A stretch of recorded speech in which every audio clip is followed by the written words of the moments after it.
ഒരു ബിസിനസ്സുകാരൻ അല്ലെങ്കിൽ ഒരു ഓൺട്രപ്രണർ, ഇത് രണ്ടും നമ്മൾ മാറ്റി മറിച്ച് ഉപയോഗിക്കുന്ന വാക്കുകളാണ്.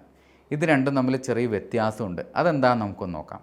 ഒരു ആൾ ബിസിനസ് തുടങ്ങുക അല്ലെങ്കിൽ ഒരു ബിസിനസ്സുകാരനാവുക എന്ന് വെച്ചാൽ അദ്ദേഹത്തിന് കഴിയാനും അദ്ദേഹത്തിൻ്റെ കുടുംബം കഴിയാനുമായിട്ട് ഒരു സംരംഭം തുടങ്ങുക എന്നുള്ളൊരു ഉദ്ദേശം മാത്രമേ അതിന് നോർമലി ഉണ്ടാവാറുള്ളൂ.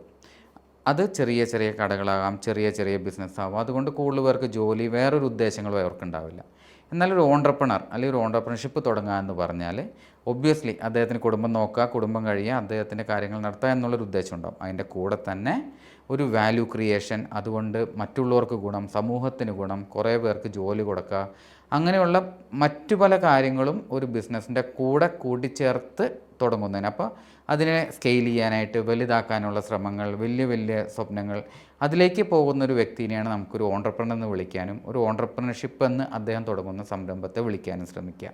അതാണ് ഇത് രണ്ടും തമ്മിലുള്ള ചെറിയ വ്യത്യാസം. നിങ്ങളുടെ അഭിപ്രായം എന്താണെന്നുള്ള കമൻറ്റ് ചെയ്യുകയാണെങ്കിൽ നമുക്കെല്ലാവർക്കും അത് കാണാൻ പറ്റും. ഇത് നിങ്ങൾക്ക് ഇഷ്ടപ്പെടുന്നുണ്ടെങ്കിൽ ഈ ചാനൽ ഫോളോ ചെയ്യുക, നിങ്ങളുടെ ഫ്രണ്ട്സിലേക്ക് ഷെയർ ചെയ്യുക. ഞാൻ രതീഷ് ശർമ്മ, നിങ്ങളുടെ മാനേജ്മെൻറ്റ് കൺസൾട്ടൻറ്റ്.